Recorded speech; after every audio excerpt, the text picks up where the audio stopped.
So I wanted to give everyone an update on how my sword making was going and learning a lot as I'm doing it. Let's start at the top, and I'm going to point some things out that you'll need. This right here is an angle grinder. I bought an angle grinder that was only 10 bucks on sale at Harbor Freight. It was, I believe, a 6 amp, and that angle grinder got eaten after a couple days. This one right here is a 7.5 amp angle grinder, and after talking to the guys at the Lowe's, he said I wouldn't cut any steel or grind any heavy steel with anything under a 7 amp. So this is a 7.5 amp, and I can keep this thing running and grinding pretty much non-stop for, non-stop. I mean, I've run it for 20-30 minutes straight, and it hasn't overheated or had any problems. The other one would overheat after a few minutes. This one has the airflow and is built to keep on going and grinding pretty much normal power, pretty much indefinitely. It also has the benefit of this handpiece can be put in the top or the other side depending on how you need to hold it. And this thing cuts so much better. Now right down here, these are my little thin cutting blades, and with that angle grinder, these cutting blades cut right through this spring steel. All right. This was one of the cheapy grinding blades I had, and then what I discovered was the cheapy metal grinding blades work okay, but they wear out pretty fast. And when you buy these right here, or these, look for one that says metal/stainless. If it says stainless, that means it's designed out of a much harder material. It costs twice as much, which difference is $2.50 to $5. But these $5 ones for the extra $2.50 that you're spending on them, these things last 10 times longer than these cheapy ones because they're made out of harder material. So buy the angle grinder that's at least 7+ amps. They're more expensive. I think I paid $50 for that one. Also comes with a warranty, so if I burn it out like I did the last one, I can get it replaced over at Lowe's, so that's not a problem. Then look for the wheels that say metal stainless. They're the ones that are more expensive in the metal section.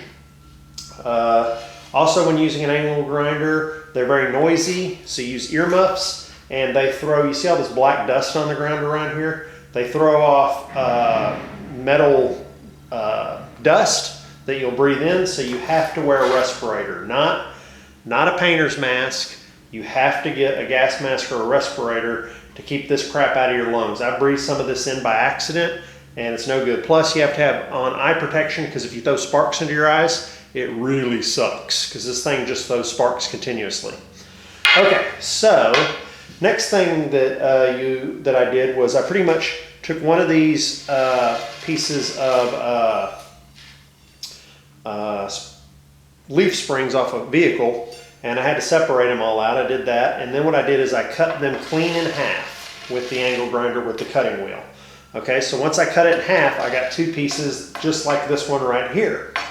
Okay, in order to cut it in half with the angle grinder, take one of these and take another one of these and put them in a vise and use one of these to basically be where you run the angle grinder along the top to get a straight edge cut. That'll help you a lot, because when you're done, you're gonna have to take it and you're gonna have to grind one of the sides. You don't have to grind the side that's straight, you have to grind the side that you cut and make it to where basically you can take a straight edge and make sure it's almost flat.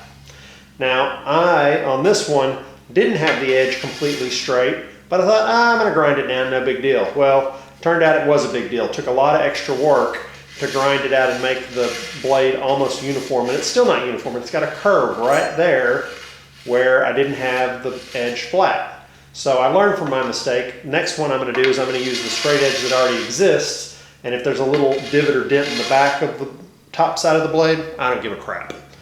Okay, so because of, and on these springs, before you cut them, take the springs, put them in your forge, and hammer them flat. Once they are totally flat, then you start cutting and grinding them.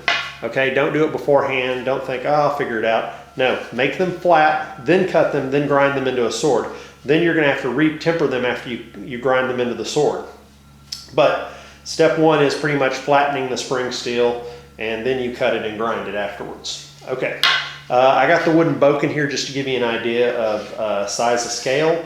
This is a 29-inch blade with a 10.5-inch handle, so you're talking 40 inches overall. So this longer one, this one right here was messed up. Basically, On this one, they were the same length, but because it had a bend in it right here, I cut it off and I'm making a short ninja sword out of it. It's a kind of a wakizashi size. And then this one I'm going to make the same length as this. I'm going to make a 40-inch overall length sword.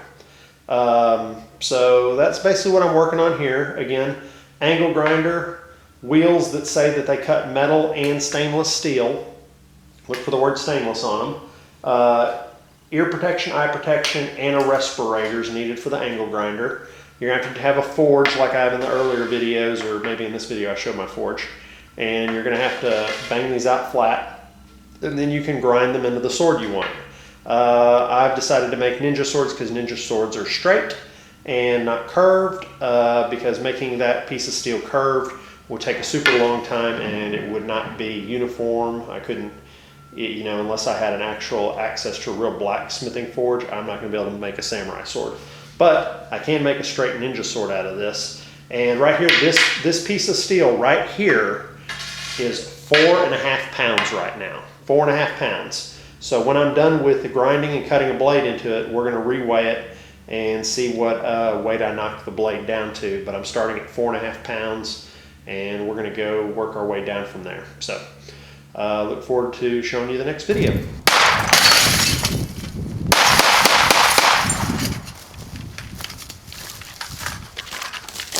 Meep, meep.